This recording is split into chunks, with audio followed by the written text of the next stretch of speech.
మనము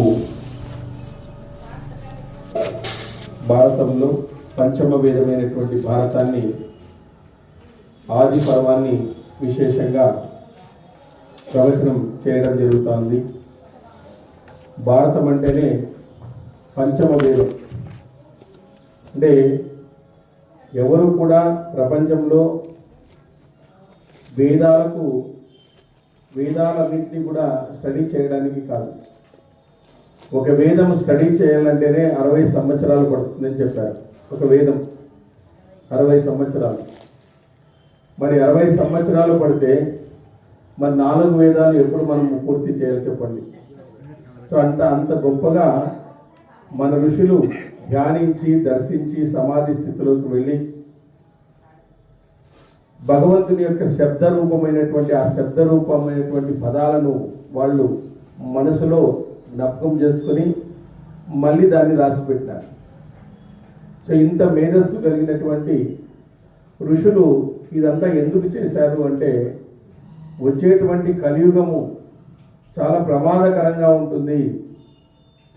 ఆ ప్రమాదకరమైనటువంటి దాని నుంచి మనం గట్టెక్కడానికి కావలసినటువంటి మార్గాలన్నింటినీ కూడా భారతంలో మనకు పొందుపరిచారు.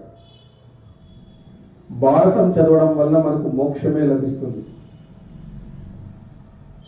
మిగతావి చదవడం వల్ల కొంత స్వర్గము లభించవచ్చేమో కానీ మోక్షము లభించడం అనేటువంటి జరుగుతుంది అని చెప్పేసి ధర్మశాస్త్రాలు చెప్తున్నాయి. ఎందుకంటే ఇక్కడ ధర్మము ప్రధానంగా, భారతం అంతా కూడా ధర్మము ప్రధానంగా నడుస్తూ ఉంటుంది.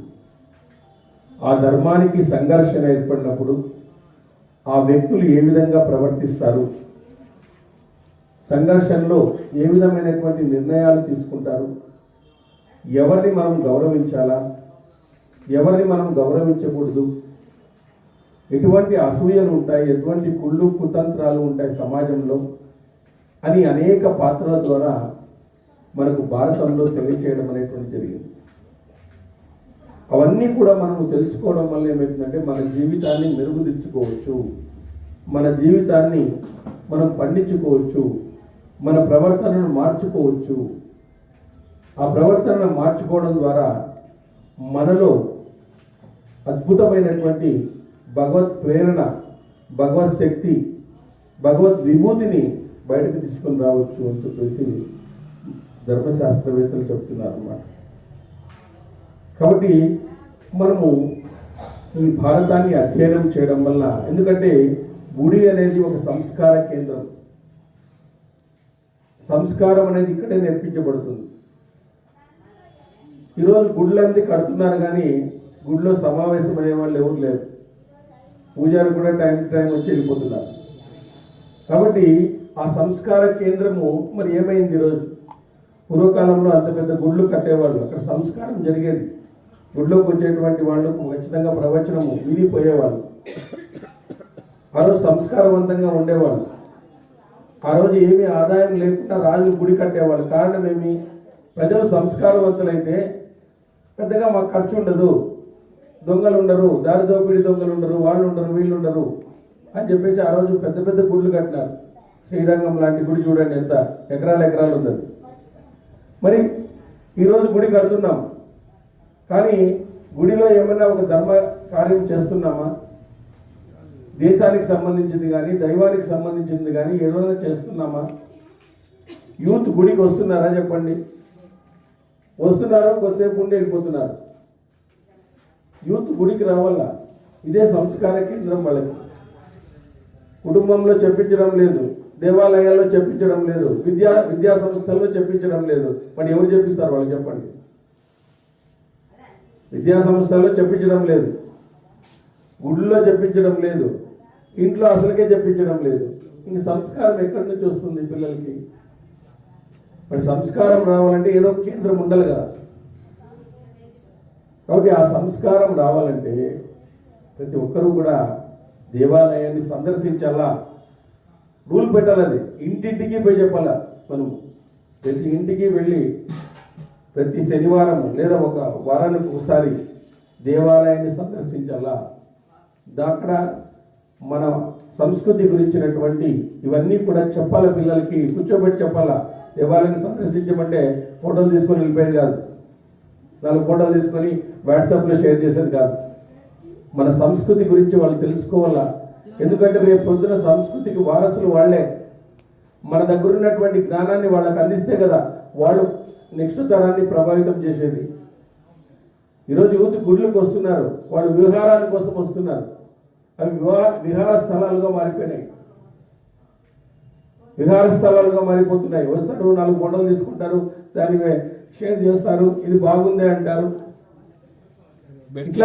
ఇట్లాంటివన్నీ వచ్చేస్తున్నాయి. మరి ఎప్పుడు మనం చెప్పండి, వాళ్ళకు ఉపశమనం కలిగించడం లేదు. మహాభారత గ్రంథాలు కానీ రామాయణ గ్రంథాలు కానీ వాళ్ళ పారాయణం చేస్తున్నారా? కనీసం చదువుతున్నారా? చాలా మందికి నారదుడు అంటే, మేము ఒకసారి కాలేజీలో నారదుడు ఎవరంటే తంటాలు పెట్టేవాడు సార్ అంటారు. ఎంత హీన జాతిగా ఉన్నాం చెప్పండి. ఆయన భక్తుల్లో అగ్రగణ్యుడు, ఆయన భక్తుల్లో అగ్రగణ్యుడు. వాళ్ళకి ఏమని తెలిసింది, రేపు పొద్దున నారదుడు అంటే దండాలు పెట్టేవాడు అయిపోయింది. 14 లోకాలకు గురువు, ఎంతో భక్తిని గురించి చెప్పినటువంటి వాడు. అట్లాంటి వ్యక్తిని మనం ఈరోజు ఏం చేస్తున్నాం మరి చెప్పండి. మరి అట్లా వాళ్ళ మనసులో ఆ భావాలు ముద్రించుకొని పోతే మళ్ళీ నెక్స్ట్ జనరేషన్కి అదే అందిస్తారు వాళ్ళు. మరి దేశాన్ని గురించి కానీ దైవాన్ని గురించి కానీ వాళ్ళలో భక్తి ఏర్పడడం లేదు, దైవభక్తి లేదు, దేశభక్తి లేదు. సో ఇట్లాంటి దైవభక్తి దేశభక్తి రెండు కలగలిసి మనం సంస్కార కేంద్రంగా గుడిని సంస్కార కేంద్రంగా చేసుకొని, ఆ గుడిని సంస్కార కేంద్రంగా చేసుకుని మనం బోధించగలిగితే మన భారతీయ ధర్మము ఎంతో ఉన్నతికి చేరుతుందన్నమాట. ఎందుకంటే ఈ ధర్మాన్ని తొక్కేయాలని అందరూ చూస్తున్నారు. ఎందుకంటే ఈ ధర్మం అనేకమైనటువంటి వాటిని అందించింది. చూడండి, యోగా అందించడం వల్ల మన ధర్మము డాక్టర్ దగ్గరికి పోవాల్సిన అవసరం లేదు. మనం మా మాత్రలు ఎట్లు ఖర్చు అయితే యోగా చేస్తే వాళ్ళు అని యోగా తీసేయండి అంటారు. యోగా తీసేస్తే వాళ్ళకి రోగాలు వస్తాయి. వాళ్ళు ఫారిన్ వాళ్ళు తయారు చేసిన మాత్రలు మనం వాడతాం. ఇట్లా ఆహారం చూడండి, మంచి ఆహారం ఏమి ఆహారం తినాలా అని చెప్పేసి అనేక శాస్త్రాల్లో ఉంది. ఈ ఆహారాన్ని వేరే ఆహారాన్ని మార్చేసినారు. ఇప్పుడు పిజ్జాలు అవన్నీ తింటే రోగాలు వస్తాయి. అప్పుడు బర్గర్లు పిజ్జాలు ఇట్లాంటివన్నీ తింటే వాళ్ళకి రోగాలు వస్తాయి, వాళ్ళ యూత్ నిర్వీర్యమవుతుంది. నెక్స్ట్ వాట్సాప్, ఫేస్బుక్ ఇవన్నీ పెట్టేసినారు. ఇన్స్టాగ్రామ్ పిల్లలు 5 నిమిషాలు కూడా వాళ్ళ గురించి వాళ్ళ మతం గురించి ఆలోచించుకోకుండా 24 గంటలు వాట్సాప్లు ఫేస్బుక్లు చూసుకుంటా వాళ్ళ మనసు నిలకడ లేకుండా ఉండిపోతున్నారు. ఇది ఫారిన్ వాళ్ళు కుట్ర, ఇది ఫారిన్ వాళ్ళు చేసిన కుట్రది. ఇప్పుడు మన దేశంలో యూత్ మేల్కోకూడదు. యూత్ మేల్కొంటే ఈ దేశాన్ని పట్టలేము, ఇంకా అయిపోయింది. ఈ దేశం విశ్వగురు అయిపోతుంది, మళ్ళీ పూర్వ వైభవం వస్తుంది అని చెప్పేసి చేస్తున్నారు. ఇంకా గంజాయి మత్తు డ్రగ్స్ అలవాటు చేస్తున్నారు పిల్లలకి. ఇప్పుడు చాక్లెట్లలో గంజాయి పెడుతున్నారు, చాక్లెట్స్లో గంజాయి పెడుతున్నారు. స్త్రీలకు ప్రెగ్నెన్సీ రాకుండా పాదరసాన్ని కలుపుతున్నారు కొన్ని మాత్రల్లో. ఇవన్నీ చేస్తున్నారు వాళ్ళు జనాభా పడిపోవాలని చెప్పేసి. మరి ఇవన్నీ చూడ యూత్కి తెలుసా? ఈరోజు యూత్కి తెలియదు. మెసెంజర్లు, వాట్సాప్లు ఇవి చూసుకుంటూ కూర్చుంటున్నారు. కానీ మరి ఈ సంస్కృతిని మనకి ముందుకు తీసుకుపోయే వాళ్ళు ఎవరు? ఆర్ఎస్ఎస్ లాంటి సంస్థలు నడుము కట్టుకున్న ఈరోజు 100 సంవత్సరాల చరిత్ర కలిగినటువంటి ఆర్ఎస్ఎస్ లాంటి సంస్థలు ఇప్పుడు ముందుకు వచ్చినాయి. అయ్యలేదు, ఈ యూత్ని నమ్ముకుంటే అయ్యలేదు ఇంకా అని చెప్పేసి రంగంలోకి దిగినారు వాళ్ళే. ఎంతో మంచి ఆదేశాలతో లక్ష్యాలతో ఆ రోజు ప్రారంభించినటువంటి వాళ్ళు ఈరోజు కొన్ని వేల కార్యక్రమాలు చేసి హిందూ సనాతన ధర్మాన్ని కాపాడండి మీరందరూ కూడా అని చెప్పేసి వాళ్ళు అనేక చోట్ల 1-2 లక్షల సమావేశాలు పెట్టి ఈరోజు దేశవ్యాప్తంగా జాగృతం చేస్తున్నారు. మరి వాళ్ళకి హ్యాట్సాప్ చెప్పాలి, మనం ఆర్ఎస్ఎస్కి మొత్తం హ్యాట్సాప్ చెప్పాలి. మరి అట్లాంటి సంస్థ మన కోసం నిలబడుతుంది. ఈరోజు ఎన్నో ఒత్తిడిలు ఎదుర్కొని, ఎన్నో ఆపదలను ఎదుర్కొని మన సనాతన సంస్కృతి కాకూడదు, ఈ సనాతన సంస్కృతిని మనమందరూ నిలబెట్టాలి అని చెప్పేసి దైవభక్తే కాదు దేశభక్తి కూడా ఉండాలా మనిషికి. రెండు ఉన్నప్పుడే, దేశం ఉంటేనే దైవభక్తి కదా. దేశమే లేకుండా పోతే ఏం చేస్తాం మనం మరి. కాబట్టి దైవభక్తి దేశభక్తి రెండు కలగలిస్తేనే సంపూర్ణ మానవుడిగా తయారవుతాడు. సంపూర్ణ మానవుడిగా తయారై ఇవన్నీ కూడా ఇది రక్షిస్తాడు అని చెప్పేసి రెండింటినీ కలగలిపి వాళ్ళు ఈరోజు మనకు ఆర్ఎస్ఎస్ వాళ్ళు అందిస్తున్నారు. మరి అలాంటి సంస్థల్ని మనం అందరూ కూడా వాళ్ళు చేసేటువంటి కార్యక్రమాలకు అందరూ కూడా మనం వెళ్ళి వాళ్ళకు చేయూతనిస్తే వాళ్ళు అద్భుతంగా చేయగలుగుతారు. కాబట్టి ఇట్లాంటి సంస్కృతిని మనమంతా కూడా పరిరక్షించడానికి మనమందరూ కూడా ముందుకు వెళ్ళాలి. మనము ప్రతి కుటుంబంలో కూడా కుటుంబం నుంచే సంస్కారం మొదలు కావాలి. కుటుంబంలో కట్టు బొట్టు ఇవన్నీ కూడా పిల్లల్లో అవన్నీ కూడా మార్పులు రావాలి. అన్య మతస్థులు ఏ విధంగా ఉన్నారు, కట్టు బొట్టు విషయంలో వాళ్ళు ఎలా ఉన్నారు, చాలా కట్నీట్గా ఉన్నారు, చాలా కండిషనల్గా ఉన్నారు. మనం కూడా ఆ కట్టు బొట్టు సాంప్రదాయాలను ధరించి హిందుత్వాన్ని ప్రతిబింబించే విధంగా మనము ఈరోజు మన యూత్ ఎలా తయారైందంటే ద్రౌపదిని కొద్దిగా మానభంగం చేసినందుకే భారతం జరిగింది. ఈరోజు చూడండి, బట్టలు సరిగా వేసుకునే దానికి యుద్ధమే జరిగేటట్లుంది. మా బట్టలు మా ఇష్టం అంటారు, మాట్లాడట్లేదు. ద్రౌపదికి చీర లాగితేనే పెద్ద యుద్ధమే జరిగింది. అట్లాంటి ఈరోజు బట్టలు సరిగా వేసుకోండి అని చెప్పేది కూడా అవమానం అయిపోయింది. బట్టలు సరిగా వేసుకోండి అని చెప్పడం కూడా యుద్ధమే దారి తీస్తుంది. మా బట్టలు మా ఇష్టము, మేము ఎట్లన్నా ఉంటాం. నువ్వు సమాజంలో లేవా, నీ బట్టలు నీ ఇష్టం అంటే నువ్వు సమాజంలో కదా ఉండేది. ఎడార్లో పో, నువ్వు ఎట్లన్నా వండుకోపో, ఎడార్లో వండుకోండి, అంతా అడవుల్లో వండుకోండి, ఎడన్నా పోయి వీళ్ళు ఉండమని చెప్పాలి. అది సమాజంలో ఉన్నామే, మనం ఈ మాట మాట్లాడచ్చా కాదా అనేటువంటి ఒక్క ఇంకిత జ్ఞానం కూడా లేదే. ఈరోజు సినిమా యాక్టర్లు వాళ్ళు వీళ్ళు మాట్లాడుతున్నారు, మా బట్టి మా ఇష్టము, మా ఇది నువ్వెవరు చెప్పేదానికి అని చెప్పేసి మాట్లాడుతున్నారంటే ఎంత శోచనీయం చెప్పండి. మన హిందూ సంస్కృతి ఎంత శోచనీయంగా ఉందో మనకు ప్రతి ఒక్కరూ కూడా గమనించాలి. ఇది గమనించకపోతే మనము మన దేశాన్ని మనము అస్తిత్వాన్ని కూడా కోల్పోయేటువంటి, ఇంకొకసారి మనము విదేశీ నియంత్రణలోకి వెళ్ళిపోతాం. ఇట్లగిన ఎన్నో త్యాగాలు చేసి రక్షించుకున్నటువంటి దేశము ఇది.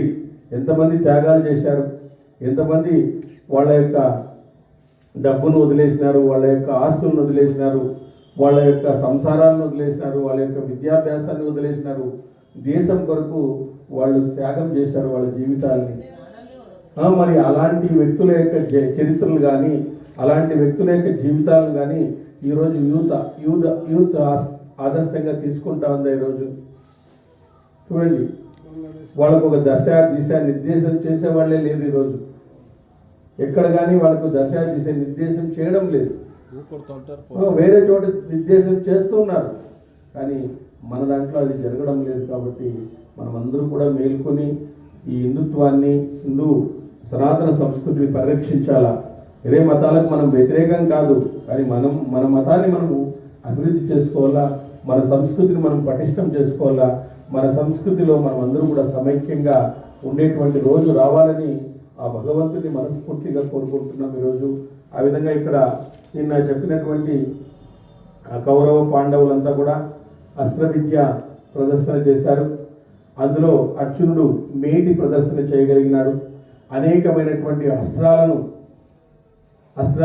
అతను కనబడుతూ అనేక రకాలైనటువంటి అస్త్రాలను ప్రయోగించి ద్రోణాచార్యునికి బ్రహ్మశిరో నామక అస్త్రాన్ని పొందినాడు. అదేవిధంగా మేటి శిష్యుడిగా అతను ఉండడం అనేటువంటి జరిగింది. దుర్యోధనుడు 9 సోదరులు సుయోధనుడు కూడా అక్కడ కొంత విద్యాభ్యాసాన్ని ప్రదర్శించినాడు.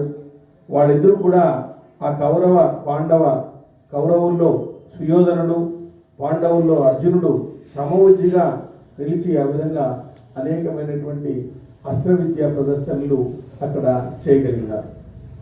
ఇప్పుడు ఇక్కడ కర్ణ ప్రవేశం జరుగుతుంది. కర్ణుడు వస్తున్నాడు.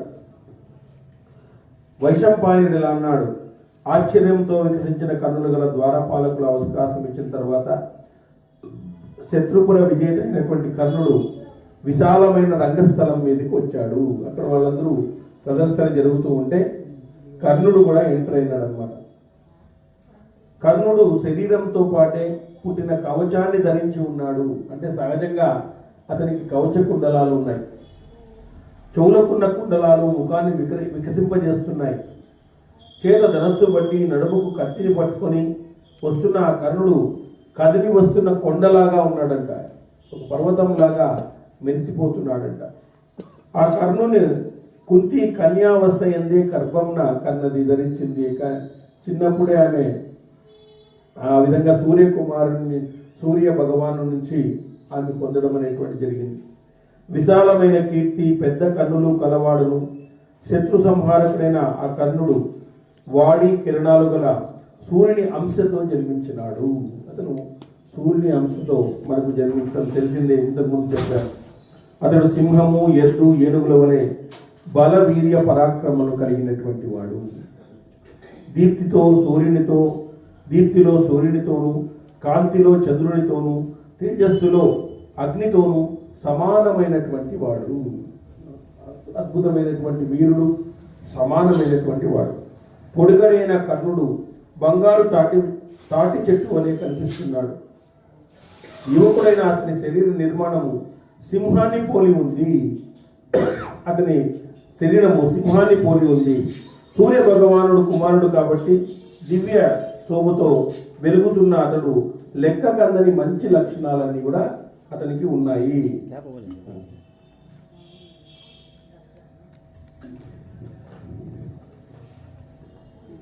కాబట్టి లెక్క కందనేటువంటి మంచి లక్షణాలన్నీ కూడా ఉన్నాయి. మహాబాహుడైనటువంటి ఆ కర్ణుడు రంగస్థలం అంతమంతా కలిసి చూసి ద్రోణ కృపులకు నమస్కరించినాడు. అయితే ఆ నమస్కృతిలో పెద్దగా గౌరవ భావం లేదు. నమస్కరించినాడు కానీ ఏదో పెద్దవాళ్ళని ఊరికి నమస్కరించినాడు కానీ గౌరవ భావం అంటూ ఏమీ లేదు. ఆ విధంగా నమస్కరించినాడు. అక్కడున్న ప్రేక్షక సముదాయం అంతా రెప్పవాల్చకుండా నిశ్చలంగా చూస్తున్నారు. ఇతనెవరు అన్న ఆలోచనతో ప్రేక్షకుల్లో కుతూహలము, వ్యాఖ్యలతో కూడా కలిగిన ఎవరి అయినా పాండవులకు సంబంధించిన వాడు కాదు, కౌరవులకు సంబంధించినటువంటి వాడు కాదు, మేము ఇంతకుముందు ఎప్పుడు చూడలేదు ఈయన ఎవరు అని చెప్పేసి, సూతపుత్రుడు, అది కరెక్ట్. సో ఎవరు అని చెప్పేసి వాళ్ళందరూ కూడా వ్యాకులతో చూస్తున్నారు, ఎవరు అని చెప్పేసి. అంతలోనే మాటకారులతో మేటి అయినటువంటి సూర్యసుతుడు కర్ణుడు మేఘ గంభీరమైన కట్టడంతో తానెరుగనని సోదరుడైన అర్జునుడితో ఇలా అన్నాడు: కౌంతేయ, నువ్వు ఈ రంగస్థలంపై ప్రదర్శించిన దానికన్నా విశిష్టమైన విన్యాసాలను ఈ ప్రేక్షకుల సమక్షంలో ప్రదర్శించగలను. నీ గురించి నువ్వు గర్వపడవలదు అన్నాడు. కౌంతేయ అంటే అర్జున, కుంతిపుత్రుడా, నువ్వు ప్రదర్శించినటువంటి అస్త్ర విద్యల కంటే నేను మేటిగా ప్రదర్శించగలను. నువ్వు అన్ని అస్త్ర ప్రదర్శనలు ఉన్నాయని నువ్వు గర్వించవద్దు అని చెప్పేసి ఆ విధంగా అహంకారంతో మాట్లాడినాడు. అహంకారంతో మాట్లాడినాడు. శ్రేయుక్త శ్రేష్ఠ ధనమయ, ఆ కర్ణుని మాటలు ముగియకుండా అన్ని వైపులా ఉన్న ప్రేక్షక జనులు వెంటనే యంత్రముతో పైకెత్తినట్లుగా లేచి నిలబడినాడు. నరశ్రేష్ఠ, దుర్యోధనకు ఎంతో ఆనందం కలిగిందంట. ఆ మాట అంటూనే ఆనందం కలిగేసింది దుర్యోధనకి. దొరికింది కదా ఇప్పుడు నాకు ఫ్రెండ్ అని చెప్పేసి ఆయనకి ఆనందం కలిగిపోయింది. ఇప్పుడు నాకు ఈ పాండవులకు వ్యతిరేకంగా మాట్లాడేవాడు దొరికినాడని చెప్పేసి ఆయన ఆనందపడిపోయినాడంట. క్షణంలో సిగ్గు, కోపము అర్జున్ని ఆవేశించినాయి. అర్జున్ కూడా కోపం వచ్చేసింది. ఎవరైతే ఈ విధంగా మాట్లాడుతున్నాడు, నన్ను ఇంతవరకు ద్రోణాచార్యుడే మెచ్చుకున్నాడు. పెద్ద అస్త్ర సన్యాసంలో అన్ని అస్త్రాలను కూడా భేదించినావు, అనేకమైనటువంటి అస్త్రాల ద్వారా విన్యాసాలను ప్రదర్శించినావు అని చెప్పేసి మెచ్చుకుంటున్నాడు. కానీ ఏమిటిది అని చెప్పేసి ఆయన చూస్తున్నాడు. కర్ణుడు ఎప్పుడూ పోరాటాన్ని ఇష్టపడేవాడు. అయితే మహాబాలుడు ఆ సమయంలో ద్రోణుని అనుమతితో అర్జునుడు ప్రదర్శించిన అస్త్ర విద్యా కౌశలమంతా తాను ప్రదర్శించినాడు. ఆ సమయంలో ద్రోణుడు అనుమతితో అర్జునుడు ప్రదర్శించిన అస్త్ర విద్యా కౌశలమంతా కూడా తాను ప్రదర్శించినాడు. ఓకే, ఈక్వలెంట్ అయిపోయినాడు అర్జునుని. జనమేజయ అప్పుడు దుర్యోధనుడు సోదరులతో సహా ఆనందంతో కర్ణుని కౌగలించుకొని ఇలా అన్నాడు: మహాబాబు, నీకు స్వాగతం. మానద నా అదృష్టం కొద్దీ వచ్చావు. నేను ఈ కురురాజ్యమంతా నీదే, స్వేచ్ఛగా అనుభవించు. ఈ కురురాజ్యమంతా నీదే, ఇక స్వేచ్ఛగా అనుభవించు, ఆ అదృష్టం కొద్దీ నువ్వు వచ్చావు అని అన్నాడు. ప్రభు, తమరు చెప్పిందంతా జరిగినట్లే భావిస్తున్నాను. తమతో మైత్రిని కోరుతున్నాను. అర్జునుడితో ద్వంద్వ యుద్ధం చేయగోరుతున్నాను. నేను మైత్రిని కోరుతున్నాను. అర్జునుడితో ద్వంద్వ యుద్ధం చేయాలని అనుకుంటున్నాను అని చెప్పినాడు. అంతే. దుర్యోధనుడు ఇలా అన్నాడు, అరిందమా, నాతో పాటు భోగాలను అనుభవించు, నీ బంధువుల అభిష్టాలు తీర్చు, సమస్త శత్రువుల శిరస్సులపై పాదాలు నిలుపు.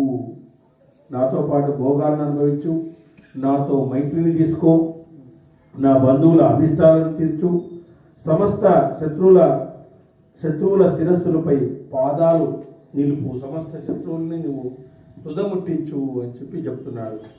వైశంపాయనుడిగా అన్నాడు. అప్పుడు కర్ణుడు తననే తిరస్కరిస్తున్నట్టుగా భావించి అర్జునుడు దుర్యోధనాది సోదర సమూహంతో నిశ్చలంగా నిలిచి ఉన్న కర్ణునితో అర్జునుడిలా అన్నాడు, కర్ణ, పిలువని పేరంటానికి వచ్చిన వారు, అడగకుండా మాట్లాడేవారు ఏ లోకానికి పోతారో ఆ లోకానికే నా చేత చచ్చి నువ్వు కూడా పోతావు.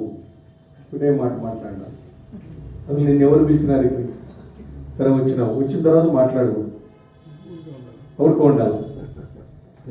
ఒకే సపోజ్ వచ్చినావు, మాట్లాడకూడదు. ఇప్పుడు నువ్వు పిలువని పేరంటానికి వచ్చినావు, అడగకుండా మాట్లాడుతున్నావు, ఏ లోకానికి పోతావో ఆ లోకానికే చచ్చి నువ్వు కూడా ఆ లోకానికే నా చేత చచ్చి నువ్వు పోతావు. నేనే చంపేస్తాను, ఆ లోకానికే పోతావు. అర్జున, ఈ రంగస్థలం అందరికీ చెందింది, కానీ నీ ఒక్కడిది కాదు. బల పరాక్రమ సంపన్నులైన వారే రాజులు. ధర్మం కూడా బలాన్ని అనుసరిస్తుంది. చూడండి, ఈ రంగస్థలం అందరికీ చెందింది, నీకు ఒకరికే చెందిందేం కాదు. బల పరాక్రమ సంపన్నులైన వారే రాజులు. ధర్మం కూడా బలాన్ని అనుసరిస్తుంది. ధర్మము నిలబడాలంటే బలమైన రాజ్యం ఉండాలా, అని అనుసరిస్తుంది అన్నాడు కర్ణుడు. భారత, నిష్ఠూరంగా ఉండడం, నిష్ఠూరంగా మాట్లాడడం బలహీనుల మార్గం. శక్తి ఉంటే బాణాలతో మాట్లాడు. ఇప్పుడు గురువు సమక్షంలోనే నా బాణాలతో నీ తలను అపహరిస్తాను, నీ తలను వచ్చేస్తానని. నువ్వు బలహీన మార్గం, నిష్ఠూరంగా మాట్లాడకూడదు. ఎవరినైనా కూడా మనము నిష్ఠూరంగా మాట్లాడడం అనేటువంటిది బలహీనుల లక్షణం. శక్తి ఉంటే బాణాలతో మాట్లాడు. ఊరికి ఎందుకు మాట్లాడతావు? బాణంతోనే మాట్లాడు. గురువు సమక్షంలోనే నా బాణాలతో నీ తలను అపహరిస్తాను అని అర్జునుడు చెప్తాడు. ఆ తర్వాత శత్రువు విజేత అయినటువంటి అర్జునుడు ద్రోణుని ఆదేశంతో వెంటనే తన సోదరులతో కూడి యుద్ధానికై కర్ణుని సమీపించినాడు. వీరుడు కదా ఆయన, కాబట్టి ఆయన ఏదో ఒకటి తెలుసుకోలేము. ఊరికే కాదు, ఇట్లా మాట్లాడితే వెనక్కి తిరిగిపోయినాడు అనుకోండి, అక్కడ ఉండే వాళ్ళంతా కూడా అర్జునుడు ఏమి చేయలేకుండా పోయినాడు అని చెప్పేసి అనుకుంటారు. కాబట్టి అర్జునుడు కర్ణుని సమీపించినాడు. అప్పుడు సోదరులతో సహా దుర్యోధనుడు కూడా ధనస్సును చేతబట్టి యుద్ధ సన్నుద్ధుడై నిలిచిన కర్ణుని కౌగిలించుకున్నాడు. అప్పుడు ఆడ కొంగుల వరుసలోనే పరిహసించే మేఘాల మెరుపులతో ఉరుములతో ఇంద్రధనస్సుతో సహా గగనమంతా కప్పేసిందంట. గగనమంతా చీకటి అయిపోయిందంట.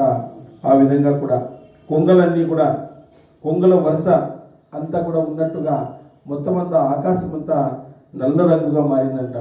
ఆ తర్వాత అర్జునుడి మీద ప్రేమతో రంగస్థలం వైపు చూపు సారించిన ఇంద్రుడిని చూసి సూర్యుడు కూడా తన దగ్గర వచ్చిన మేఘాలను నశింపజేసినాడంట. తన దగ్గర వచ్చినటువంటి మేఘాలను నశింపజేసినాడు. అప్పుడు అర్జునుడు మేఘాల నీరులో దాగి కనిపించాడు. కర్ణుడు సూర్యుడి కాంతిచే ప్రకాశిస్తూ కనిపించినాడు. కర్ణుడున్న వైపు ధృతరాష్ట్ర కొడుకులంతా నిలిచారు. ద్రోణుడు, కృపుడు, భీష్ముడు అర్జునుడున్న వైపు నిలిచినారు. అర్జునుడి వైపు ఈ ద్రోణుడు, కృపుడు, భీష్ముడు అర్జునుడున్న వైపు నిలిచారు. రంగస్థలంలో ప్రేక్షకుల స్త్రీలతో సహా కర్ణార్జున వైపు మొగ్గు చూపుతూ రెండుగా విడిపోయినారు. వాళ్ళు కూడా కర్ణుడు గెలుస్తాడని, ఈయన గెలుస్తాడని రెండుగా విడిపోయినారు. కుంతి వాస్తవాన్ని గ్రహించి మూర్చపోయింది. ఆమె ఇది చాలా పెద్ద యుద్ధమే అయ్యేటట్లుంది అని చెప్పేసి ఆమె మూర్చపోయిందనమాట. అప్పుడు ఆ రీతిగా మోహానికి లోనైన కుంతిని సర్వధర్మవేత్త అయినటువంటి విదురుడు దాసీజనం ద్వారా చంద్ర జలాన్ని తిలకరించి ఆమెను మేల్కొల్పి చేశాడు అనమాట. సొగులోకి వచ్చిన కుంతి కవచాలు ధరించి యుద్ధానికి సన్నద్ధులైన తన కుమారులిద్దరిని చూసి కంగారు పడింది. ఆమెకు తెలిసిపోతుంది అప్పుడే, ఆ కర్ణుడే కదా, నా కుమారుడే కదా అని చెప్పేసి కంగారు పడుతుంది. కానీ వారిని వారించే ఉపాయం ఏమీ తోచలేదు. యుద్ధం జరగకుండా చేస్తాము అని ఉంది ఆమెకు. ఇద్దరు నా కొడుకు కొట్లాడుకుంటున్నారు అని చెప్పేసి వాళ్ళని వారించే ప్రయత్నం చేస్తామంటే ఏం చేయాలి? ఇప్పుడు ఒకరికొకరు మాటలు పెరిగి యుద్ధానికి దారి తీసింది. ఏం చేయాలా? పెద్ద పెద్ద ధనస్సులు ధరించిన ఆ ఇద్దరిని చూసి ద్వంద్వ యుద్ధ నీతి నేర్పిన వాడు సర్వధర్మవేత్త అయినటువంటి శరత్వంతుని కుమారుడు కృపుడు ఇలా అన్నాడు. శరత్వంతుని కుమారుడు అయినటువంటి కృపుడు, ద్రోణాచార్యునికి ముందు గురువు పాండవులకు కృపుడు. కర్ణ ఇతడు కుంతి చిన్న కొడుకు, పాండునందనుడు, కురువంశస్థుడు. నీతో ద్వంద్వ యుద్ధం చేస్తాడు. మహాబాగు, నువ్వు కూడా ఇలాగే నీ తల్లిని, తండ్రిని, కులాన్ని ఈ రాజలోకానికి తెలియజేయి. నువ్వు ఏ వంశానికి భూషణమయ్యావు? నువ్వు ఏ వంశం చెందినటువంటి వాడు అసలుకి అని అడిగినాడు. అది తెలిసిన పిమ్మట అర్జునుడు నీతో యుద్ధం చేస్తాడో లేదో నిర్ణయం అవుతుంది. అసలు నువ్వు ఏ వంశం వాడు ఫస్ట్. కాబట్టి ఇక్కడ ఇతనేమో కుంతి యొక్క చిన్న కొడుకు, పాండునందనుడు, కురువంశస్థుడు, నీతో ద్వంద్వ యుద్ధం చేస్తాడు. మహాబాహు, నువ్వు కూడా ఇలాగే అర్జునుడి గురించి చెప్తున్నాడు. ఇతను పాండునందనుడు, కుంతి యొక్క కొడుకు అని చెప్తున్నాడు. అది తెలిసిన తర్వాత అర్జునుడు నీతో యుద్ధం చేస్తాడో లేదో నిర్ణయం అవుతుంది. రాజకుమారులు కులం తక్కువ వారితో, ఆచారం తక్కువ వారితో యుద్ధము చేయరు. కులం తక్కువైన వాళ్ళతో, ఆచారం తక్కువగా ఉండే వాళ్ళతో వాళ్ళు యుద్ధము చేయరు, చేయకూడదు కూడా. ఆ మాట విని కర్ణుడు వదనంతో సిగ్గుతో వాలిపోయినాడు.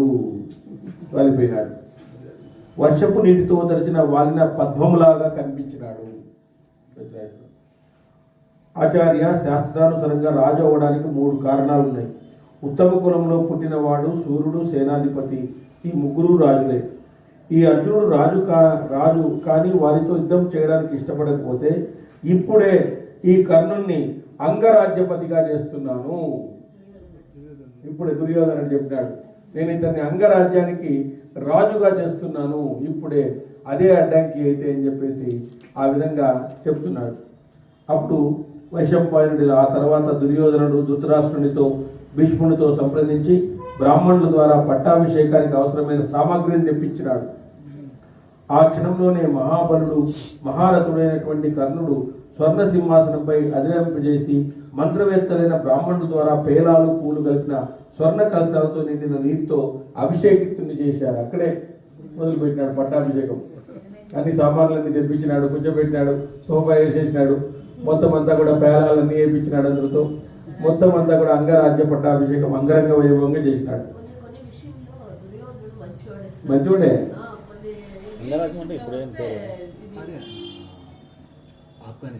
ఆఫ్ఘనిస్తాన్ కాబూలా, ఆఫ్ఘనిస్తాన్ ఆ దేశమే అంగరాజ్యం. అంగరాజ్యం అంటే అదే కాబూల్. కాబూల్ వచ్చి రాజధాని సార్. కాబూల్ ప్రాంతమే, అదే రాజధాని. ఆఫ్ఘనిస్తాన్ దేశం, ఆ దేశమే అంగరాజ్యం. అంత మందే. బర్మా కూడా మనదే, బర్మా ఇవన్నీ కూడా మనదే. బర్మా కూడా మనదే. 7 దేశాలు ఉన్నాయి కదా, 7 దేశాలు అవన్నీ మనమే. అన్ని ఒకరే రాజు. నేపాలు, తర్వాత దేశాలు లేవు. భూమండలం అంతా వాళ్ళే గురువంశం రాజులు. అట్లా అంటే మొత్తం భూమండలం అంతా. మీరు ఢిల్లీ తర్వాత హస్తినాపురానికి వెళ్తే అక్కడ 20 అంతస్తుల మేడ బయటపడిందంట, పాండవులదంట. 20 అంతస్తుల మేడ ఉందంట లోపల. 20 హస్తినాపురం ఢిల్లీకి కొన్ని 200 కిలోమీటర్లు ఎక్కువ. మొత్తం బయటపడిందంట ఢిల్లీ. హస్తినాపురానికి దగ్గరలో అది న్యూ ఢిల్లీ, ఓల్డ్ ఢిల్లీ అని ఉంటాయి కదా, అట్లా ఇప్పుడు కొండల్లో గుహల్లో బయటపడుతూ ఉందండి మొత్తం అంతా కూడా. చూడండి, అంటే యథాతథంగా జరిగినటువంటి వృత్తాంతం ఇదంతా కూడా. సో అప్పుడు కిరీటము, హారాలు, కేయూరాలు, కంకణాలు, అంగదాలు మొదలైన సమస్త రాజోపచార చిహ్నాలు, శుభమైన ఆభరణాలను కర్ణులకు అలంకరింపజేశారు. కొడుకు విద్యామరులు ఏర్పాటు చేశారు. అవి ధరించిన కర్ణుని జయ రావాలతో శోభింపజేశారు.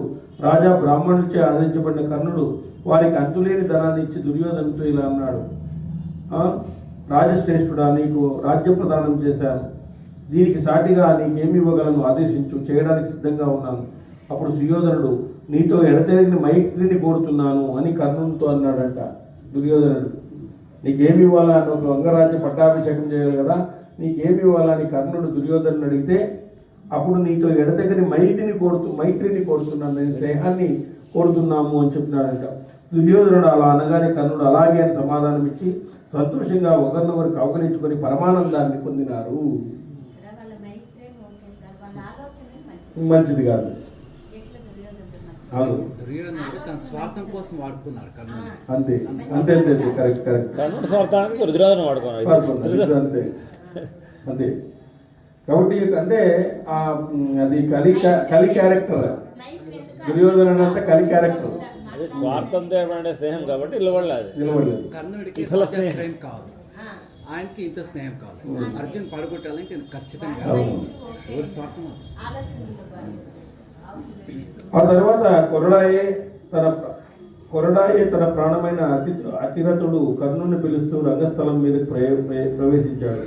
అతను ఉత్తరీయం జారిపోతా ఉంది, చెమట పట్టి శరీరం కంపిస్తూ ఉంది. ఆ తర్వాత కొరడాయే తన ప్రాణమైన అతిరథుడు కర్ణుని పిలుస్తూ రంగస్థలం మీదకి ప్రవేశించాడు. ఆయన ఉత్తరీయం జారిపోతా ఉంది, చెమటలు పట్టి శరీరం కంపిస్తూ ఉంది. తండ్రిని చూసి ఆయన మీదున్న గౌరవంతో కర్ణుడు వింటిని విడిచి పట్టాభిషేకంతో తడిచి ఉన్న తన తల ఆయన పాదాలపై ఉంచి నమస్కరించినాడు. ఆ అతిరథుడు తన పాదాలను ఉత్తరీయం అంచుతో కప్పుకొని కుమారా అని తడబడుతూ పిలుస్తూ తన కృతాకృతిగా భావించినాడు. అతిరథుడు వాత్సల్యంతో కర్ణుని గుండెలకు అత్తుకొని అంగరాజ్య పట్టాభిషేకంతో అప్పటికే తలచిన అతన్ని కన్నీటితో మరలా తడిపాడు. ఆ అతిరథుని చూసి భీమసేనుడు కర్ణుడు సూతపుత్రుడిగా గ్రహించి నవ్వుతూ ఇలా అన్నాడు. సూతపుత్రుడు అని గ్రహించినాడు సారథి.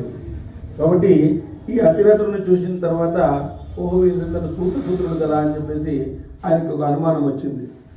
సూతపుత్ర, యుద్ధంలో అర్జున్ చేతిలో చావడానికి నీకు అర్హత లేదు. నీ కులానికి తగినట్లుగా వెంటనే కుర్రాను చేతపట్టు. నరాధమ, అంగరాజ్యాన్ని అనుభవించడానికి కూడా నువ్వు అర్హుడు కాదు.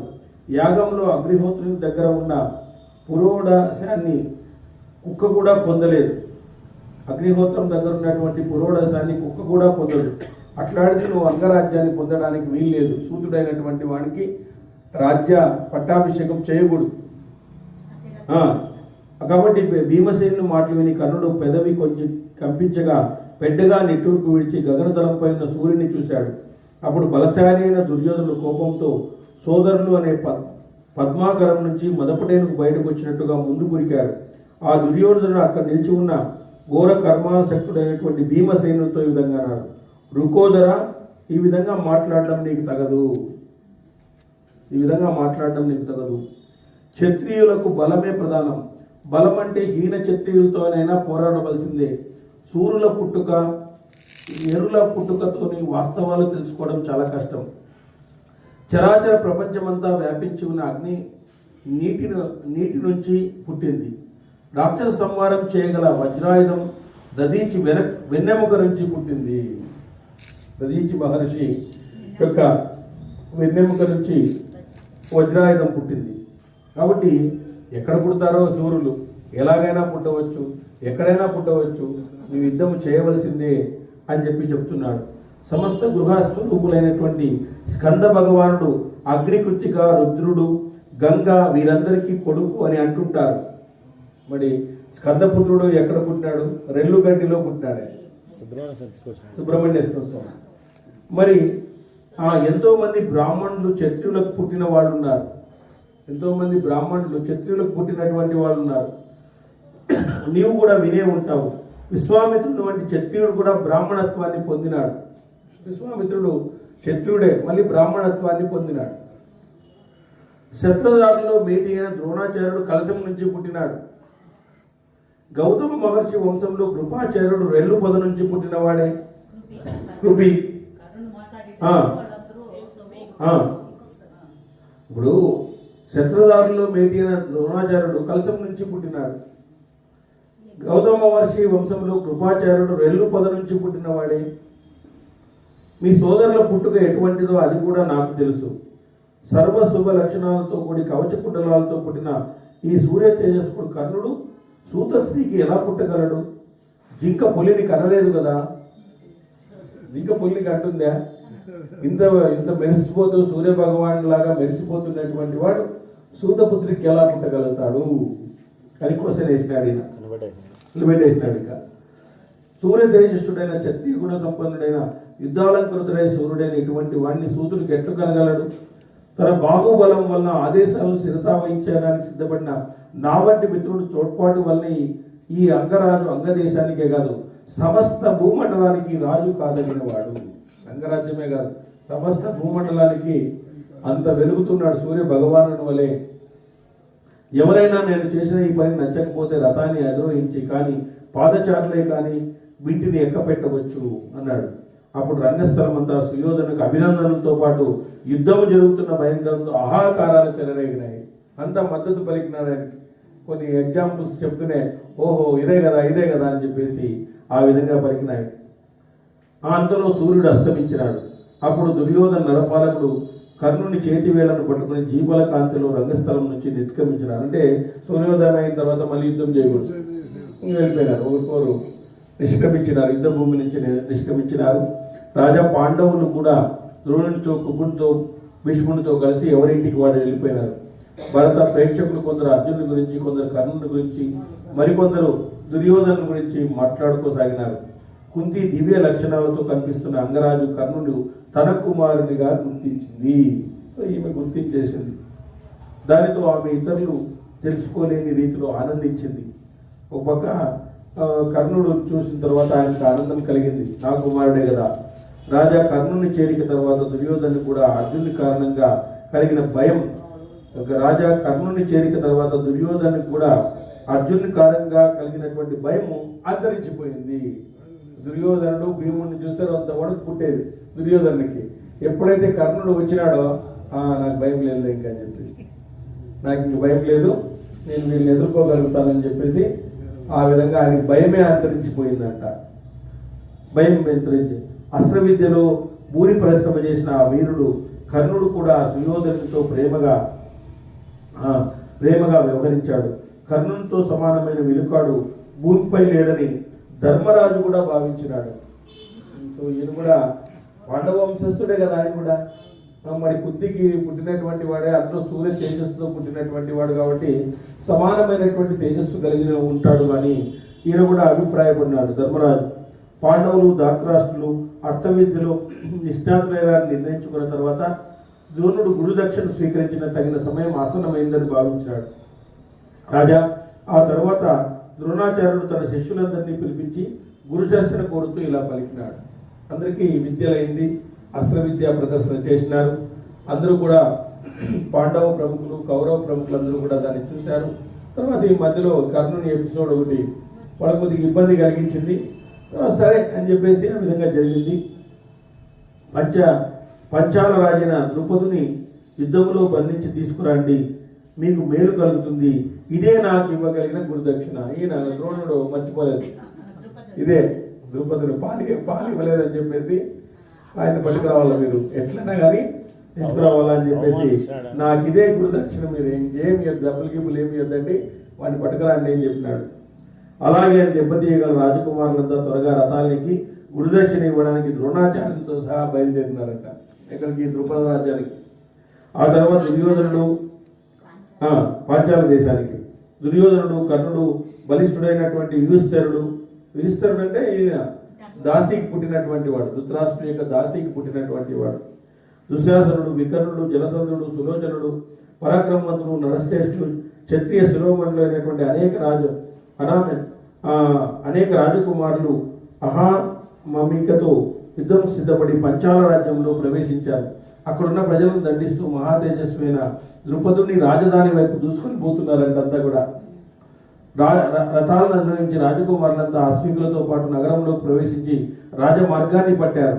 రాజా ఈ సమయంలో పాంచాల రాజు ద్రుపదుడు ఆక్రమణ గురించి విని మహాసేనను చూసి సోదరులతో కలిసి వేగంగా రాజభవనం నుంచి వెలుపలికి వచ్చాడు. ఆ తర్వాత యజ్ఞశ్రేణుని ఆ సహోదరులు అందరూ కవచాలు ధరించి శరవర్షాలు కురిపిస్తూ సింహనాదాలు చేసినారు. వాళ్ళు కూడా యుద్ధానికి రెడీ అయిపోయినారు. వీళ్ళ దగ్గర దుర్జనుడైనటువంటి ద్రుపద మహారాజు తెల్లని రథాన్ని అధిరోహించి కౌరవుల దాపునకు పోయి భయంకరమైనటువంటి బాణదృష్టిని కురిపించినాడు. ఈయన కూడా బాణదృష్టిని కురిపించినాడు. కౌరవులు ఇతర రాజకుమారులు ప్రదర్శిస్తున్న బల పరాక్రమ ఉద్రేకాన్ని గమనించి అర్జునుడు ముందుగానే బాగా ఆలోచించి యుధసత్తముడైనటువంటి ద్రోణాచార్యంతో ఇట్లా పలికినాడు. ఆ ద్రోణాచార్యంతో ఇట్లా పలికినాడు, వీరు బల ప్రదర్శన ముగిసిన తర్వాత మేము యుద్ధం చేస్తాము.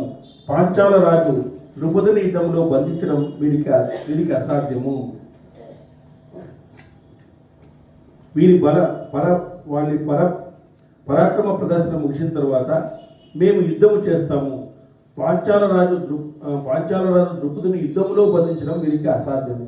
అంటే ఫస్ట్ వీళ్ళు ఏమేమి చేస్తారో చేయని, ఫస్ట్ ఏమేమి విన్యాసాలు చేస్తారో చేయని, తర్వాత ఈయన్ని అంతగా బంధించడం కష్టము, ద్రుపదుని యుద్ధంలో బంధించడం చాలా వీరికి అసాధ్యము అని చెప్పేసి అంటున్నాడు. ఆచార్యునితో అలా పలికి అనగుడైనటువంటి అర్జునుడు తన సోదరులతో సహా నగరం వెలుపల అరక్రోసు దూరంలో నిలిచినాడు. ద్రుపదుడు కౌరవులను చూసి అన్ని వైపుల నుంచి వారిపై ఉరికి బాణాలతో పెద్ద వలను వేసి కౌరవ చర్యను మూర్ఛిలింపజేశాడు. కౌరవ చర్య పడిపోయింది ద్రుపదుని యొక్క అస్త్రంతో. ఒంటరిగా రథంపై యుద్ధంలో వేగంగా పరాక్రమిస్తున్న ద్రుపదుని చూసిన కౌరవులు భయం వలన ఆ ద్రుపదుడు ఒంటరి వాడైనా చాలా మందిని ఆక్రమిస్తున్నట్టుగా భావించినాడు. వీళ్ళందరూ మూర్ఛపడిపోయినారు. అతను ఒకడే ఉన్నప్పటికీ కూడా వాళ్ళు ఏమి చేయలేకుండా పోయినారు. ద్రుపదుడు తీవ్ర ప్రమాణాలు అన్ని దిక్కులా ప్రసరింపసాగినాయి. మహారాజు ఇప్పుడు ద్రుపదుని విజయాన్ని భావించి పాంచాల ప్రజల ఇళ్లలో వేల కొద్ది శంఖాలు, బేరులు, మృదంగాలు మోగించినారు. ఆత్మబల సంపన్నులైనటువంటి పాంచాల సైనికులు సింహనాదాలు చేసినారు. వారు ధనుష్టాకారం ధ్వని కూడా గొప్పగా గగనతలాన్ని సృజించింది. ధనుష్టాకారం చేసినారంట అందరూ కూడా, ప్రజలందరూ కూడా. జనమేజయ అప్పుడు అర్జునుడు, వికర్ణుడు, సుబాహుడు, దీర్ఘలోచనుడు, దుశ్శాసనుడు తీవ్ర కోపంతో శరవృష్టిని కురిపించినారు. మేటి విలుకాడు దుర్జనుడు అయినటువంటి ద్రుపదుడు తీవ్రంగా గాయపడి వెంటనే కౌరవ సేనలు చితక్కొట్టేసినాడంట. ఈయన మండుతున్న కొరివి చక్రం వలె అంతటా తిరుగుతూ దుర్యోధనుని, వికర్ణుని, మహాబలశాలి అయిన కర్ణుని, వీరులైన అనేక మంది రాజకుమారులను అనేక మందిని బంధించసాగినాడు. ఆ ద్రుపదుడు దుశ్శాసనుని 10 బాణాలతో, వికర్ణుని 20 బాణాలతో, శకుని మర్మస్థానాలు చేయించగల 20 తీక్షణమైన బాణాలతో గాయపరిచినాడు. శకుని కూడా భారత యుద్ధంలో శత్రుదమనుడైన ద్రుపదుడు ఆ తర్వాత కర్ణ దుర్యోధన శరీరావయవ సందులన్నింటినీ మీద విడివిడిగా 28 బాణాలతో కొట్టాడంట. 28 బాణాలు కర్ణుని, దుర్యోధన్ని. ఆ సుబాహుని 5 బాణాలతో, ఇతరులను వివిధ బాణాలతో బంధించి సింహనాదం చేశాడు. పెద్ద రాజు అయిపోయిన, పెద్ద ఇదైపోయిన, వీరుడు అయిపోయినాడు ఆయన. ఈ విధంగా శస్త్రధారుల్లో మేటైన ద్రుపదుడు గోపంగా గర్జిస్తూ శత్రువుల ధనస్సులను, రథాలను, అశ్వాలను, చిత్ర విచిత్ర పథకాలను ఖండించినాడు. పాంచాల సేనలన్నీ సింహనాదం చేశాయి. తర్వాత నగరవాసులందరూ కురుస్తున్న మేఘం వలె కౌరవులందరిపై రోకళ్లతో, కర్రలతో విసిరినారంట. వాళ్ళు చేసినారు, ప్రజలంతా కూడా ద్రుపదునికి మద్దతుగా వచ్చేసినారు. జనమేజయ నగరంలోని పౌరులు తీవ్ర యుద్ధం జరుగుతుందని భావించి ఆబాలవృద్ధంగా కౌరవులను ఎదిరించారు. కౌరవుల సాటిగా నిలవలేక అరుస్తూ క్రోశిస్తూ పాండవుల వైపు పరిగెత్తారు. పాంచాల రాజ బాణాలతో శరీరం చిన్నాభిన్నం కాగా కర్ణుడు భయపడి రథం దిగి పారిపోసాగాడు. రంగస్థలంలో జోరుగాటువంటి వాడు ఈరోజు ద్రుపదుని ఎదుర్కొంటే పారిపోతున్నాడు అన్నమాట. రోమాంచితం కలిగించేటట్టుగా సైనికులు చేస్తున్న ఆర్తనాదాలు విని పాండవులు ద్రోణులకు నమస్కరించి తమ రథాలను ఎక్కినారు. నువ్వు యుద్ధం చేయని అవసరం లేదు, యుధిష్ఠిరుని నివారించినాడు. అర్జునుడు ఏమన్నా అంటే నువ్వేం యుద్ధం చేయొద్దు, మేము పోతున్నామని చెప్పినాడు. వీళ్ళు రథం ఎక్కినారు. ఇప్పుడు వీళ్ళు కౌరవులంతా ఓడిపోయినారు. ఇంకా పాండవుల యొక్క ఐదు వచ్చేసింది అన్నమాట. అప్పుడు నువ్వు యుద్ధం చేయవలసిన అవసరం లేదని యుధిష్ఠిరుడు నువ్వు యుద్ధం చేయొద్దు అని చెప్పేసి నివారించినాడు. లేదు. అర్జునుడు నకుల సహదేవులను తన రథము రక్షకులుగా నిలిపినాడు. భీమసేనుడు గద్ద చేత పట్టి సేనకు ముందు నిలిచినాడు. అప్పుడు శత్రు గర్జనలు విని అనుగుడైన అర్జునుడు తన సోదరులతో సహా రథధ్వనితో దిక్కులను ప్రతింపజేస్తూ వేగంగా వచ్చినాడు. ద్రుపదుని సేన ఎగసిపడే సముద్రం వలె ఘోషపడుతున్నది. మహాబాహువైన భీమసేనుడు దండధరుడైనటువంటి యమధర్మరాజు వలె గద చేతబట్టి సముద్రంలోనికి మొసలి ప్రవేశించినట్లుగా మహాసేనంలో ప్రవేశించినాడు. ఆ మహాసేనలో ప్రవేశించినాడు. గదదారి అయి గజ సమూహంతో విరుచుకుపడ్డాడు భీమసేనుడు.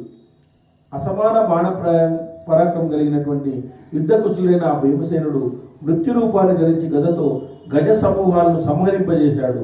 పర్వతాకారంలో ఉన్నటువంటి ద్రుపదుని ఏనుగులు భీమసేనుని గద దెబ్బలకు తలలు పెగిలి నెత్తురోడుతూ వజ్రపు దెబ్బలకు ఆ నేలగూలిన పర్వతాల మీద మేల మీద పడిపోయినాయి. ద్రుపదుని దగ్గర ఉన్నటువంటి ఏనుగులన్నీ పడిపోయాయంట. భీముడు ఏనుగులతోనూ గుర్రాలతోనూ రథాలతోనూ పడగొట్టాడు. పదాతి సైనికులను రథికులను కూడా కూల్చాడు.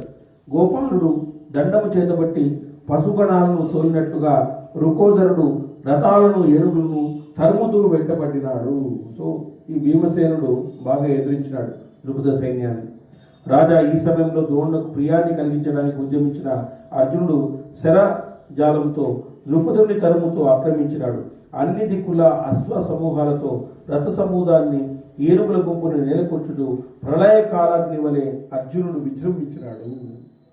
ఈ విధంగా దెబ్బతిన్న పాంచాలుడు సంజయుడు అర్జున్ని వివిధ బాణాలతో వెంటనే అన్ని వైపులా చుట్టుముట్టి సింహనాదం చేస్తూ అర్జున్ని ఎదిరించినారు. వాళ్ళు కూడా అర్జున్ని ఎదిరించేశారు. ఆ యుద్ధం ఘోరంగా చూసే వారికి అద్భుతంగా కనిపిస్తూ ఉంది. అప్పుడు అర్జునుడు ఆ సింహనాదాన్ని వీడిని సహించలేకుండా పోయినాడు. వేగంగా అర్జునుడి బాణ సముదాయంతో పాంచాల సేనలు కంపుతూ మూర్ఛిల్లేటట్టు రణరంగంలోకి ప్రవేశించినాడు. యశస్వి అయిన అర్జునుడు తీవ్ర వేగంతో నిరంతరంగా బాణాలు విడుస్తున్నాడు. బాణాలను సంధించడానికి విడవడానికి మధ్య వ్యత్యాసమే కనిపించడం లేదంట. శ్రీరామచంద్రుడు ఏ విధంగా అయితే ఆ బాణాల అస్త్రప్రయోగం చేసినాడో ఆ విధంగా ఒక బాణం ఎప్పుడు పడతా ఉందో, ఎప్పుడు పోతా ఉందో, ఎప్పుడు ఎక్కువ పెడుతున్నాడో, ఎక్కడ పోతా ఉందో తెలియడం లేదంట. మహారాజా గాంధీవధారి అయినటువంటి అర్జునుడు బలిష్ఠుడై బలప్రయోగంతో చీకటి కమ్ము చేస్తున్నట్టుగా రణరంగంలో భూమి ఆకాశము దిక్కులు ఏమీ కనిపించలేకుండా పోయినాయి. అప్పుడు అర్జునుడి పక్షంలో అభినందనలు సింహనాదాలు చెలరేగినాయి. అటు పాంచాలరాజు సత్రాజిత్తుని తోడుకొని శంబాసురుడు దేవేంద్రుడిని ఆక్రమించినట్టుగా అర్జునుడు ఆక్రమించినాడు. తీవ్ర బాణ వర్షముతో అర్జునుడిని ద్రుపదుని కప్పేశాడు. మహాసింహము గజరాజు నిర్వహించినట్లుగా అర్జునుడు ద్రుపదుని ఆక్రమించాడు. పాంచాల దేశ సేనలన్నీ కూడా ఆహాకారాలు చేయడం ప్రారంభించినాయి. ఈ ద్రుపదుని ఎప్పుడైతే కప్పివేసినాడో బాణాలన్నీ కూడా అప్పుడు వీళ్ళందరూ కూడా ఆహాకారాలు చేయించినాయి. ద్రుపదుని బంధించడానికి బాగా దగ్గర వస్తున్న అర్జునుని చూసి పాంచాల రాజు రచనకై సత్యవిక్రముడైన సత్యజిత్తు అర్జునునిపై కురికాడు. అప్పుడు ఇంద్ర బలిచక్రవర్తుల వలె యుద్ధానికి సన్నద్ధుడైన అర్జునుడు సత్యజిత్తును ఆ సేనలను బాగా కలతపెట్టాడు. ఆపై అర్జునుడు మర్మఛేదన చేయగల 10 బాణాలతో సత్రాజిత్తును బలంగా గాయపరిచినాడు. అది ఎంతో అద్భుతంగా ఉంది. సత్యజిత్తు వెంటనే 100 బాణాలతో అర్జునుని బంధించాడు.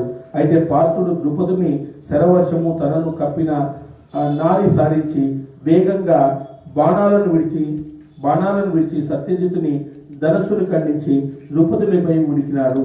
అప్పుడు సత్యజిత్తు తీవ్ర వేగంతో మరొక వెండిని తీసుకుని తొలతగా అర్జునుని అతని గుర్రాలను సూతుని గాయపరిచాడు. సత్యజిత్తు తనను బాధించడాన్ని సహింపని అర్జునుడు వెంటనే సత్యజిత్తును నశింపజేయడానికి బాణాలను విడిచినాడు.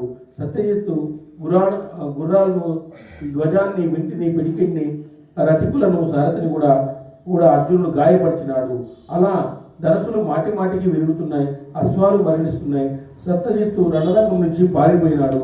రాజా పారిపోతున్న సత్యజిత్తును గమనించిన ద్రుపదుడు మరీ వేగంతో అర్జునుడిపై బాణవర్షం కురిపించినాడు. అప్పుడు జయశీలుడైన అర్జునుడు ఘోర యుద్ధాన్ని ప్రారంభించినాడు.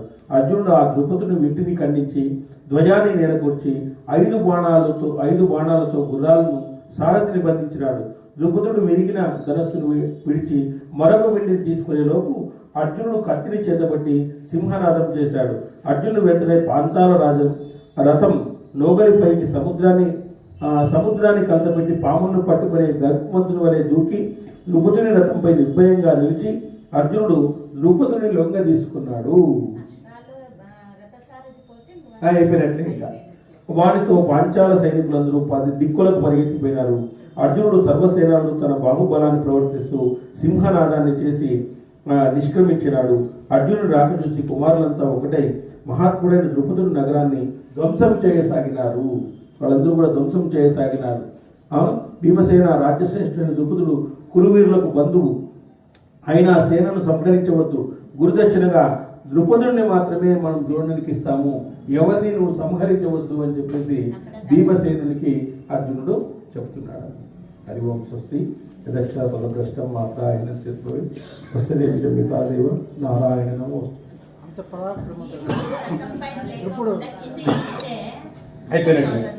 అయిపోయినట్లే.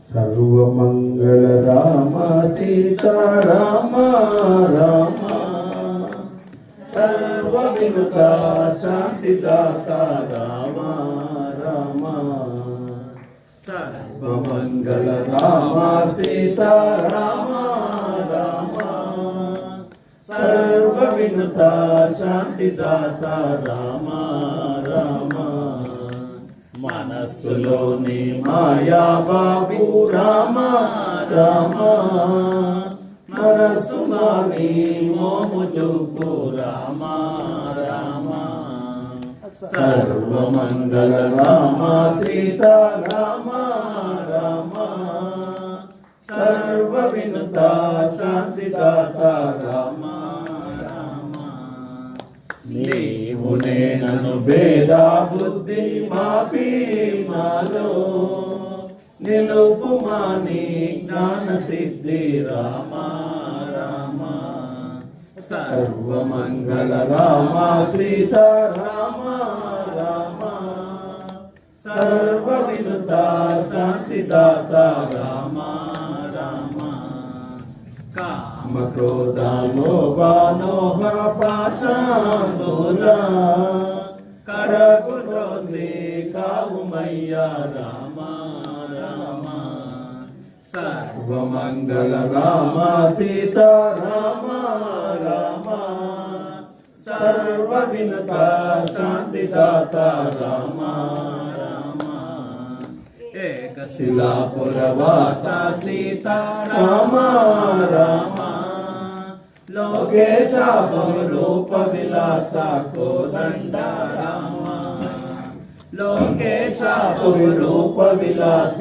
కోదండ రామ సర్వమంగళ రామ సీతారామ రామ సర్వ వినుత శాంతిదాత రామ రామ రామకృష్ణ గోవింద నారాయణ రామకృష్ణ గోవింద నారాయణ ప్రేమించు పాలించు నారాయణ ప్రేమించు పాలించు నారాయణ రామకృష్ణ గోవింద నారాయణ రామకృష్ణ గోవింద నారాయణ నారాయణ హరి నారాయణ నారాయణ హరి నారాయణ నారాయణ హరి నారాయణ వేద పారాయణ హరి హరి నారాయణ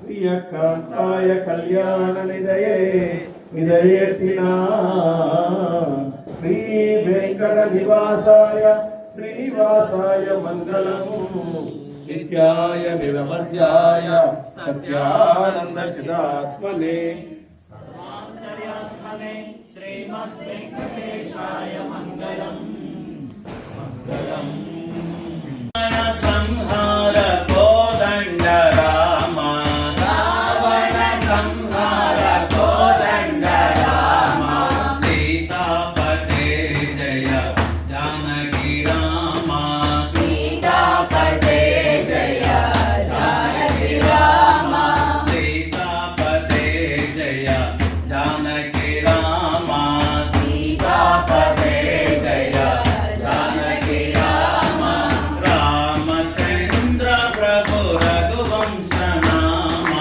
రామచంద్ర ప్రభు రఘువంశ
जानकी राम सीतापते जय जानकी राम सीतापते जय जानकी राम सीतापते जय जानकी राम रामचंद्र प्रभु रघुवंश नाम रामचंद्र प्रभु रघुवंश नाम सीतापते जय जानकी राम सीतापते जय जानकी राम अहल्योद्धारक सुगुणाभिराम अहल्योद्धारक सुगुणाभिराम रावण संहार कोदंड राम रावण संहार कोदंड राम सीतापते जय जानकी राम सीतापते जय जानकी राम अयोध्या राम पट्टाभिराम